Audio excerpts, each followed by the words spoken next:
The 472nd edition of the MMA Gambling Podcast on the Sports Gambling Podcast Network is brought to you by Hall of Fame Bets, the sports betting research platform for parlays, player props, and game lines.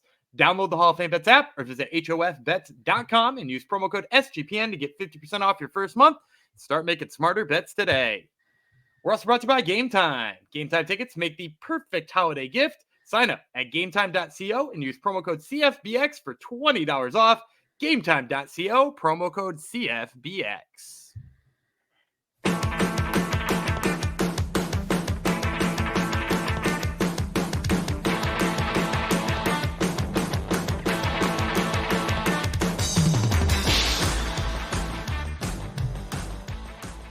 Howdy ho, Degenerinos. Welcome to episode 472 of the MMA Gambling Podcast and the Sports Gambling Podcast Network. Going out to one of our friends in the Discord, Burr, who those horrible bookmakers at Bovado, I think it is, are limiting the man's account because he's such a sharp. So free Burr. This goes out to Free Burr. That's a good name for the episode. Free Burr, not Free Bird. We're not talking about Skinner. Free Burr. Let the man gamble. Come on. You can't be that smart, can you? Anyhow, this goes out to Burr and the Free Burr movement. Thank you for coming to the show. Episode 472. I'm one of your hosts, Jeff Chalks Fox. You're probably thinking, what are these guys in my ear holes and my eye holes again? The UFC is closed up shop till the middle of January. I should have a break from these losers, but no, we are not going anywhere. Even Christmas Day, we're going to be in your ears and eye holes, so you don't have to spend time with your family. Today, we're covering one of our favorite promotions, even though you may not be able to bet on it. Not just Burr, none of us will be able to bet on it more than likely, unless someone petitions a book and they put numbers up for it. That would be our favorite promotion. I think it's our favorite promotion, maybe Samurai Fight House. Let's bring in the Carl Pilkington of the show, Gumby Vreeland, and we'll discuss. Do you understand my reference? Connor Pilkington? Carl Pilkington. I don't. Okay, good. Yeah, that's fine. We'll just leave it then. Perfect. All right, he's wearing his no contest hat again. Different one. He's wearing the home colors. Away. This is the away one. Yeah, away. Hope everyone Googled Gumby Vreeland's baseball stats at Nicolas College. He was a fantastic relief pitcher. Well, you can Google a Gumby Vreeland. You probably won't find anybody. Yes, sure. Not my legal name. Yes, but not his government name. It's true. Samurai Fight House, Gumby. We've covered this Samurai Fight House before. We did a whole episode on this, did we not? No, this is our first. Oh, really? No, I thought we did maybe. Man, I think maybe we talked about. I'm gonna intern checking it. Go ahead. Here's my theory, and you the intern can tell me if I'm right or wrong in a second. I think back when we used to have to do the mix and match regional events, I think we covered like 2 Samurai Fight House fights, along with some other, like maybe Lux or something like that. We squeezed into it all into one because we deemed neither of the promotions were ready for a full episode. But we're in the lull. We love Samurai Fight House. They do put on exciting fights. They seem to be getting more and more like legitimate UFC level prospects. Yeah, like a real promotion. Yeah, and they're putting 5 title fights on here. Look, I'll go ahead and say this, and you can get ready. You can take this to the bank. This is better than other things on Fight Pass. I will tell you that right straight on. You hear that, aggregators? There's your headline. Everyone aggregating this podcast. It's better than some things on Fight Pass. It's true. Yeah, I'm sure it is better than some things. Yeah, I checked. The intern says episode 342, Bellator 296 betting guide in brackets, Samurai Fight House party. So I think that we just mentioned it. Yeah, I think we mentioned it, but we didn't break anything down. No, I was thinking of Muradov Professional League, which we did a whole episode on, I think. They were rough days, Gumby. That was last January. That was almost a year ago. And I remember having to scour Instagram for results. Yeah, Samurai Fight House is one of our favorites. Because we haven't covered that. What's the fun? There's a couple ones. Happy Elephant. You got to cover Happy Elephant. Yeah. And then there's the one that puts all the SEO keywords together, and they named their promotion after one Pride, MMA, Fight Night, UFC. Yes, Just Bleed. Yes, that's the one. So no, we're doing Samurai Fight House because regional MMA, Gumby's really good at making these picks, and by our download numbers, there's enough sickos willing to watch and or listen to us do these episodes. So we're going to keep doing them because it's fun. So yeah, as Gumby said, it's they have 5 title fights. So all we're covering is title fights tonight for Samurai Fight House. And this event is going down on the 22nd. So this coming Friday. So, don't worry, we got you covered pretty much every day right through the holidays. There is an event, or we're going to tell you about an upcoming event. So you won't have to spend time with your family. You won't have to do anything other than gambling. I remember, in the olden days before we went to Discord, when we still just were in the Slack, there was Christmas Eve the one year people were desperate for gambling. It was like Russian women's gymnastics. No, volleyball. People were betting on. So badminton. There was some Korean badminton. Yep. That's true too. Yep. I think it may have been pandemic days as well. So yes, we're not going quite that low here. Well, maybe we are. We're going to Buenos Aires, Argentina, to talk about Samurai Fight House. So, but as Gumby said, these cards are actually not that bad, and looks like they got some squash matches made here though. There's some people like the one half I'm like, oh, this person might be a prospect, and then the other half I'm like, oh, this person's a journeyman who gets beat up a lot. So yeah, there's 2 of those for sure that I was like, ooh, why are we doing this? But yeah, there is actually some back and forth fights though too that are pretty fun. Maybe squash is wrong. Maybe a showcase fight. Maybe we'll say it because I'm sure they want to get some of their fighters into the UFC. There already are Samurai Fight House fighters in the UFC. That's right. The best featherweight in the planet. Yes, Eileen Perez. Yep, for sure. Was there others as well? One of the ones on the show today was just on Contender Series. Right. Yep. With the unfortunate nickname. Yep. That guy. I remember him. We have a lot of nicknames. I don't remember the nickname. We'll get to it. Don't worry. We'll get to it. No, maybe no, not this one. I'm sorry. No, this. I prepared for a bunch of shows, and I don't think. Yeah, no. This episode, there's some. We're definitely not taping 4 shows right in a row, just in case. No way, man. We're not gonna be wearing the same We're not gonna be wearing the same outfits 4 days in a row here. Never, or a week in a row. All right, we should probably get cracking. Maybe I should tell you about one of our sponsors, and then we'll get cracking into Samurai Fight House. We don't want to be in here forever. It's busy time of year for you people. Let me tell you about Underdog Fantasy first. Shall I? I shall. Underdog Fantasy has a way to play alongside your favorite fantasy players all season long. NFL, NBA, NHL, college basketball, and college football, and MMA. Please don't forget about MMA, people. Simply pick higher or lower on your favorite players' fantasy stats and cash in. This will be interesting since we're definitely not taping a week in advance. So interesting how far ahead Gumby can look for his picks here. This episode we're dropping immediately. So Gumby, give us a play, even for tonight if you like. I'm gonna take if we're gonna go tonight, and that's an option. I'm gonna take Joel Embiid's higher than on his rebounds. They're listed at only 12.0. He's pretty much put up way more than that every single game over the last 4 or 5, like 14, 15 every single time. So yeah, give me over. Or higher than 12.5. If you want more Underdog Fantasy plays for the NBA tonight, check out sportsgamblingpodcast.com because I made the picks for today. So watch along, make your picks, and maybe make a little cash over on Underdog's mobile app or website, underdogfantasy.com. And when you sign up with the promo code SGPN, Underdog will double your first deposit up to $100. It's Underdog Fantasy promo code SGPN. All right. Should we go to Buenos Aires, Gumbio? Let's do it. Have you ever been to? No, you've never been to South America, right? I have not, no. Neither have I. So we'll pretend we're going to Buenos Aires, Argentina, to the Club Yupanqui. I'm sure it's a wonderful establishment. Samurai Fight House 14, Tito versus El Toro. There is a great title for an event. That will be this Friday, this 22nd of December, 7:45 p.m. Eastern time. That's the one good thing about South America. The time zones aren't kind of line up good with us people in North America. 18 fights. We're going to cover all 18 of them, starting with the very first fight, right? Very first fight on the card. No, we'll give you the title. 0-0. Facundo Lorenzo versus 1-0 Enzo Pio, right? We're doing that one first. We are not. Fight. We are not. We're not doing amateur fights in Samurai Fight House. We did do one amateur fight this year for Cage Titans. We did a flyweight amateur title fight. Yeah, we're not above that.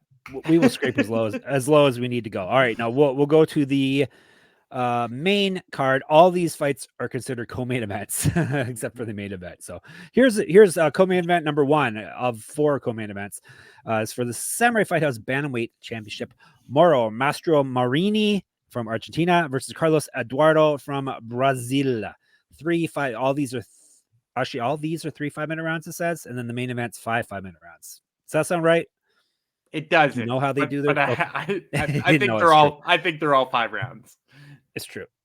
All right, we do not have any odds yet for this. Are we ever going to have odds for this? Gumby's thinking no. I'm going to say I don't. Yeah, I don't typically see them all that often. There is a chance that some of the offshore ones, because they're in like desperation times right now, they seem to be posting stuff very early. Like we've got odds for Octagon. And I'm not talking about no. I'm not talking about the good Octagon from the one with the C. Yes. No. There's another one with a K. Oh, really? There's 2 with the K. Okay. Yeah, this one's just in like Kyrgyzstan or something like that, and it's not good. And there's odds for those already posted. So like the books might just get desperate enough that they start offering something that you don't see. So I'll give you roughly what I think the odds will be anyway, and you can do with that what you will. Okay. That is fair enough. All right. We're going to start off with, as I said, Mastromarini versus Eduardo. This is for the Bantamweight Championship. Eduardo, perhaps the greatest nickname of all time. Do you know his nickname, Gumby? I don't know any of these guys' nicknames. His nickname is Carlin Let's Go. All right. Carlin Let's Go. Is that like Let's Go Brandon or whatever that thing you Americans used to say? Let's go Carlin. Let's go Carlin. And his name's Carlos, which is interesting, right? Sure. I'm sure there's something there. Your dog has something to say about it. What is your dog saying about it? Michael Bisping's pissed. Oh, really? Okay. Is Michael Bisping the one that barks? Yeah, usually. Yeah, Muggsy Bogues is pretty chill. Yeah? All right. Yeah. I really should stop killing time because we totally don't have to do 4 episodes today and 20 fights. All right, Carlin, let's go. 14-5-1, 4 knockouts, 4 submissions. He's been knocked out twice. This is his Samurai Fight House debut right into a title fight. 2-1 over his last 3, 3-3 over his last 6. He got knocked out in his last fight. He used to fight down at Bantamweight. This is Bantamweight, is it not? Yes. So he used to fight up at featherweight is what I meant to write down. I think 2013 pro MMA debut, an inch of height on Mastromarini Dynamita, which translates to dynamite, surprisingly. He's 16-2, 8 knockouts, 5 submissions. He's been knocked out once, so he's very durable. 4-0 in Samurai Fight House, and he is the champion of the world, or that part of the world. He's won 2 straight and 8 of 9. He also has multiple regional championships on his mantle. Correct. Get the shirt, sportsgamblingpodcast.com/store. Used to fight at featherweight as well. 12 years younger than Eduardo. Go ahead. Yeah, Mastromarini is going to be the favorite here. I would say if I was putting a line on this, like -300 is probably right around my guess for him. I personally think this is supposed to be a fight to set him up. As far as a guy who's a prospect, though, I'm a little bit lower on Mastromarini than I'm going to be on some of these other guys. He throws really wild when he lets his hands go. To the point where you almost like worry about if he's going to get cracked on the way back, especially by like a talented counter puncher. But luckily for him, they found him a guy in Carlos Eduardo who kind of does the same thing. He's kind of just like a little bit sloppy on the feet and throws for big power and happens to have like a touch less of power. Eduardo might, if he's smart, he'll come into this fight and really want to grapple and just get Mastromarini off of his feet and not throwing those big power punches. But I kind of don't feel like his takedowns are good enough to get him there anyway. Like his jiu-jitsu is probably good enough for him to hold him there if he got there. I just don't think he's going to get him there. And then the big difference maker in this fight is definitely Mastromarini's gas tank. Like the guy, like I said, throws big, wild, crazy punches. But the fact of the matter is he doesn't ever get tired. Like even deep into fights, he's throwing with the same kind of gusto. Whereas like Carlos Eduardo in his last fight looked kind of tired in the second round. I think ultimately Mastromarini is just going to look like a much, much better fighter by halfway through the second round, and he'll get a stoppage somewhere in there. Carlin, let's go. He's not going to go. He's going to go to sleep. I mean, possibly. Let's go home. Let's go to sleep. Let's go back to the locker room. Sad. It's almost like you've seen these guys fight before. I have. Wow, that's crazy. You got to do research on all of these people, I assume, or I guess some of them, at least one of them, the one we're going to talk about next, So I knew Mastromarini, I knew Okay, Vallejos, I knew Manzur, I knew Martinez, and I knew both the guys in the main event. All right, there you go. Look at this guy. Look at this hotshot. All right, we're going up a weight class. We're going to featherweight for the Samurai Fighters Featherweight Championship co-main event again. Kevin Vallejos, Maximiliano Perez, both from Argentina. Perez El Demonio. Do you know what that means, Gumby? It's pretty easy. I'm gonna guess the demon. El Demonio. Huh? The demon? Correct, the demon. Wow. He's 12-9, 5 knockouts, 5 submissions. He's been knocked out 4 times, submitted twice. This is his Samurai Fight House debut. He's lost 2 straight fights. He's only won 1 of his last 5. So this is one of those showcase fights, I would call it. He's stepping into a title fight off of that recent record. Was a regional champion, 2013 Pro MMA debut. Vallejos El Chino is the nickname, the Chinese. That's the unfortunate nickname. Oh yeah, I forgot about that. Remember talking about that before? Didn't we Google that last time and we're like, is this really what it means? Yes, I think and we couldn't find anything else, so we're just kind of accepting that that's what it is. Yeah. I always thought it was like the chin because, that would be nice. But no, the Chinese. So I don't know where it comes from. Maybe once he's on your show, Gumby, you can find out. Yeah, I'll ask him.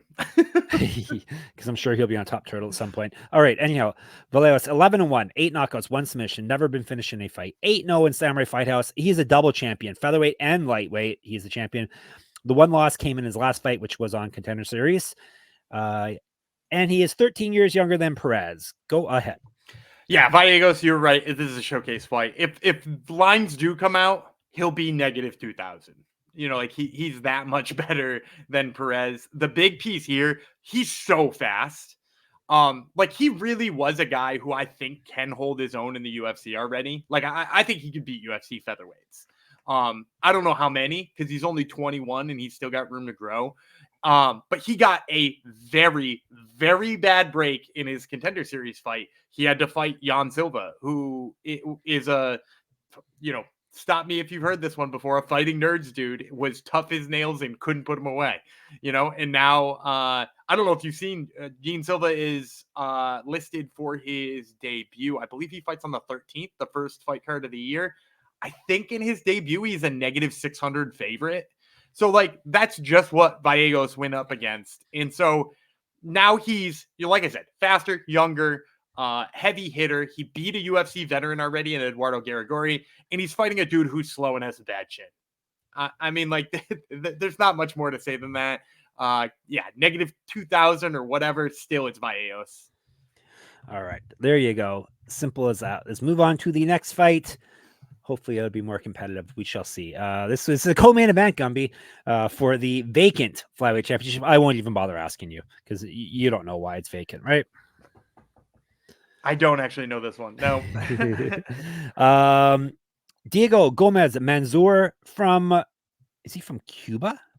Versus Marcos Sorios. Chile, I believe. Chile. I think he's Chile. The Chile uprising. I forgot. They're taking over. Versus Marcos Soria from Argentina. Soria is El Jarra. Any idea what El Jarra, Jarra means? I don't know. The jar. Very simple, Gummy. Come on. You can get these. Oh, sorry, the jug. Excuse me. Same thing. Yeah. Jar, the jug. The jug. Same 7-4. 7-4 with 5 submissions. He's been knocked out once. 1-0 on Samurai Fight House. Loss over his last 3. And used to fight down at bantamweight. Gonez Manzur El Nino. You can get this one, right? Manzino? Is it the tiny Manzur apple? El Nino. Oh, El Nino. I thought you said Manzino. Manzino would be tiny apple. Yes. But El Nino is the boy. Yes, the boy. 9-1 with 6 submissions. So we got a couple submission specialists going up against each other, which means we're going to get a crappy kickboxing match more often than not. He's never been finished in a fight. This is his Samurai Fight House debut. Won his last fight via submission. He's a regional champion. He's fought down at bantamweight as well. And he's 6 years younger than Soria, the jug. Go ahead. I'm going to go with Manzur here. I think probably a pretty large favorite. I'm going to say negative 275. They're both not particularly great wrestlers. So remember I said, there's a couple of prospects on here that I'm high on. Vallejos is one of them. This is one of the ones I'm kind of like half on. I think Manzur is got a chance to like kind of turn things around and be a halfway decent prospect. But I think the big issue with him is just like he needs better wrestling. He's really good at jiu-jitsu, but he needs better wrestling. And luckily, you kind of mentioned it's a pair of submission specialists against each other. Marco Silva, same thing, just not particularly a great wrestler. I think at the end of the day here, the big difference maker is that Marco Silva, in quest of that wrestling, puts himself in bad positions. Whereas Manzur is, when he's looking for his wrestling, he looks for trips and body locks. Silva will shoot like a bad double leg from too far away, wind up with a front headlock, have people take side control, like all kinds of things like that. And I think if he does that once against Manzur is going to take advantage of it and put him away. So like kind of a good stylistic matchup for Manzur. As I said, I think he'll be the favorite if they do post odds on this one, and probably a pretty easy win here for him as long as he counters one dumb move.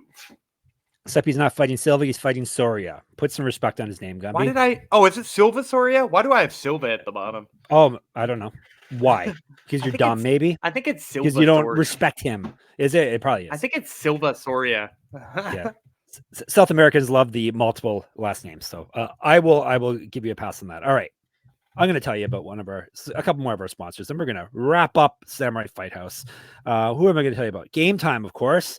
Maybe you want to get some tickets for a Christmas or whatever you celebrate this time of year present. Perhaps you just want to get some tickets for yourself. You might think it's too late to get tickets for up, and no, because the Game Time is got you covered, because they are the spot to go for last minute tickets. They are the place for last minute ticket deals. Forget planning months in advance. Game Time has deals and tickets right up to the day of the event. Get exclusive flash deals and tickets for football, basketball, baseball, concerts, comedy, theater, and more. Once again, MMA in the more bucket. The Game Time guarantee means you always get the best price. If you find tickets in the same section and row for less, Game Time will credit you 110% of the difference. You can snag tickets without the stress with Game Time. Game Time tickets make the perfect holiday gift. Download the Game Time app, create an account, and use code CFBX for $20 off your first purchase. Terms apply. Again, create an account and redeem code CFBX for $20 off. Download Game Time today. Last minute tickets, lowest price guaranteed. And the place that will help you get some money to buy those tickets would be Hall of Fame Bets. You'll win bigger by betting smarter this NFL season with Hall of Fame Bets, the sports betting analytics platform for parlays, player props, and game lines. Research every NFL, NBA, and soccer bet with historical stats and data. Enter any parlay idea in the Hall of Fame Bets revolutionary parlay optimizer tool to get hit rates broken down by leg, as well as an expected probability for the entire parlay. Sort all players by hit rate for any bet to learn which players are hot and which picks have value. Stop betting in the dark and join over 30,000 users researching with Hall of Fame Bets to craft more intelligent, data-driven parlays. Download the Hall of Fame Bets app or visit hofbets.com and use code SGPN to get 50% off your first month today. Start researching, start winning with Hall of Fame Bets. You shall go to the co-main event. Oh, wait a minute. All these fights have been co-main events. All right. This is for the vacant strawweight championship. Female vacant strawweight championship. Julieta Martinez versus Fatima Juarez, both from Argentina. Some Argentina versus Argentina violence. Juarez, the Chiquita. Gumby? The small girl. The little one. Close. But yeah, maybe your translation is better than Google. She's 7-0. La Perfecta, they could call her. I'm sure that's how you say perfect. She's 7-0 with 5 knockouts. This is her debut in Samurai Fight House. She won her last fight via knockout. Martinez, La Ninja. I wonder what that could mean, Gumby. the tough ninja, one, right? The ninja. Samurai Fight House with a ninja. Perfect. This is a good combination. She's 5-0, so someone's losing their O on the 22nd. 5-0, 3 knockouts, 1 submission. All of her fights have been in Samurai Fight House. She is the atomweight champion and has defended the title once. Now she's moving up to strawweight to try to become a double champ. 11 years younger than Juarez. I believe she's 19. Martinez is. Yep, 2004. That's wild. I almost have a child that old. She's 11 years younger than Juarez, 4 inches taller. This is another. No, actually, I was going to say this is a showcase fight, but no, she's fighting a undefeated person with knockout power. So perhaps it's not, but go right ahead. Yeah, I think this is a fighter that they really like in Julie Martinez, and I think she's coming up to strawweight because I think they know she's close to being able to take that step forward. But I actually think they gave her more than she could chew here. Juarez is going to be seen as the underdog in this fight. Like if there were odds, I would guess like plus 200, plus 225. But I actually like her in this fight. I did promise people that I was no longer going to pick short kings. Oh, I was going to say, do you know how tall she is? She's a short queen. Yes, so that's different. It's true. There you go. She's 4'10". Yeah, she makes Marnik Man look real tall. Which is a joke only people who are really into MMA will get. But I like her here because for a couple of reasons. Number one, Julieta Martinez is a Taekwondo specialist, so she throws tons of kicks, and she's, like she's regularly throwing like little push kicks for range and stuff like that. That's a nightmare to get taken down. And Juarez is actually pretty damn good at takedowns and pretty good at keeping people on the ground. Also, if you're short, like that, the height thing is generally not a big issue unless you just can't get close to your opponents, which I also don't think is a problem for her, because what she's kind of developed as a result of being so much shorter than everybody is that like big, heavy overhand right that then closes the distance and can become a double leg or can become clinch work against the cage. And I actually really like that style for somebody who's that size, and clearly it's working for her. She's landed a lot of those big shots up over the top. I think Martinez stands a little bit tall. That also plays right into the big overhand right possibility. So, yeah, I'd say if there's an underdog I like on this card, and I don't like a lot of underdogs on this card, I bet you Juarez would be an underdog, and she would be one worth taking. This Gumby knows what crowd is listening here. You're making Marnik Man jokes, like Marnik Man jokes. That's a deep cut. So you think you're hoping in the plus 200 range? You said for Juarez. Yeah, I think, just because Julie seems to be the poster child for this organization, like they really want her to be the next big thing. I mean, she's 19. She won their atomweight title already. They're putting her in a UFC adjacent division now. Like, it just makes sense. They're trying to push her. But I think they probably were like, we need to get her a real opponent, somebody who's not, like 2-2. And I think the person they went out and found looks, like somebody who would look easier, right? Like, who wouldn't put her against somebody 4'10" and be like, oh yeah, that's going to make the Taekwondo specialist happy. But she's kind of like a little bulldozer who hits really hard. Yeah. All right. There you go. Time for the main event. No more main event nonsense. This is for the Samurai Fight House Welterweight Championship. Carlos Petruzzella from Argentina versus Nicolas Martinez, the challenger from Uruguay. I will tell you about the challenger first. Martinez. El Toro. Gumby. Easy one for you. The Bull. Correct. 8-4, 2 knockouts, 5 submissions. He's been knocked out once, submitted once. This is a Samurai Fight House debut. Win over his last 3. He won his last fight via TKO. That was back in December of last year, though. I think it was Christmas Day, perhaps. 2013 was his pro-am debut. Petruzzella Tito is the nickname. Tito versus El Toro. There you go. 11-0, 5 knockouts, 6 submissions. So he's finished everyone. 7-0 in Samurai Fight House. He is the champion. He's already successfully defended it 3 times. He's fought at bantamweight. 10 years younger than Martinez, 2 inches taller. This is the other quote unquote showcase fight on the card. Yeah, I think he'd probably be negative 350. If you ask me to place it. And yeah, he's the pick here. Petruzzella. He fights like his house is on fire and he's got to get home. Like he just comes out of his corner swinging for the fences, and as soon as he gets too close to continue swinging for the fences, he shoots a monster double. And he's pretty damn good at all of those, to be honest. Like, I don't know where he'd rank against like UFC level guys, but like against the regional guys he's fought, nobody seemed to have an answer for it, and he's gotten tons of guys out of there early. And I just happen to think Martinez is a terrible, terrible, terrible time in this fight because of the fact that he's had trouble with takedowns before. So even if he's able to stay away from those big shots that Petruzzella fights with, the distance is going to get closed. They're going to be in the clinch. And in Martinez's last fight, like a very simple hip throw took him down right at the beginning of the fight. He looked tired after grappling for a while, got taken down easy in the second round. Like, I think Martinez is just going to have such a hard time with the grappling, and that's if he survives the rest of it. So yeah, give me Petruzzella. I think, like I said, negative 300 makes sense to me. All right, there you go. Let's recap it quickly. We got Petruzzella. I'm saying we because I'm in on it too. We got Juarez. We got Gonez Manzur. We've got Vallejos, and we have Mastromarini. Correct?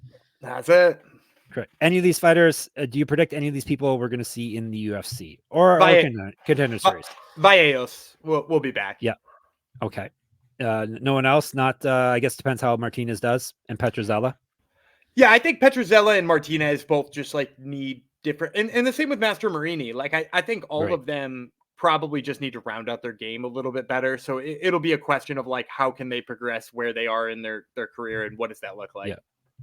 All right, there you go. Hopefully you enjoyed the episode. If you listen this long, you must have enjoyed it, or you're really bored, or you can't access your phone currently. You hate your in-laws, maybe. Yes, you hate your life. I thought you were going to say you hate your life and or your in-laws. Maybe that goes hand in hand. Anyhow, we'll be in the Discord if you want to chat. Probably even on Christmas Day, we'll be in the Discord. We're always in the Discord. Someone is, even if we are not. Someone will be. That would be sportsgamblingpodcast.com/Discord. Might just be Scuba in there talking about darts, but someone will be in there in the fight channel talking. You can also hit us up on Twitter if that is your jam. We're at SGPN MMA. Gumby runs that for us. He's at Gumby Vreeland. I'm at Jeff Fox. Write her. The same handle on Instagram. Gumby's got the Top Turtle MMA podcast. I just listened to it this week. You do a title prediction thing for 2024 UFC, and you interview a couple people off of Uriah Faber's A1 event, which we covered last episode, correct? Correct. Yeah, Jacob Rosales and Jose Avalos. There you go. So listen to those good interviews, and then you can get into my Substack, moneymma.substack.com. I got lots of new things planned for the new year, but in the meantime, I'm still pumping out content there. So check it all out. And then obviously everything good in the sports gambling sphere is at sportsgamblingpodcast.com and sportsgamblingpodcast.com/Patreon. Help us crush corporate gambling. All right, we'll be back tomorrow with another regional fight card for you. Will be me, Carlin, Let's Go, Fox, and Dynamita Gumby Vreeland, and we'll talk to you then. Bye.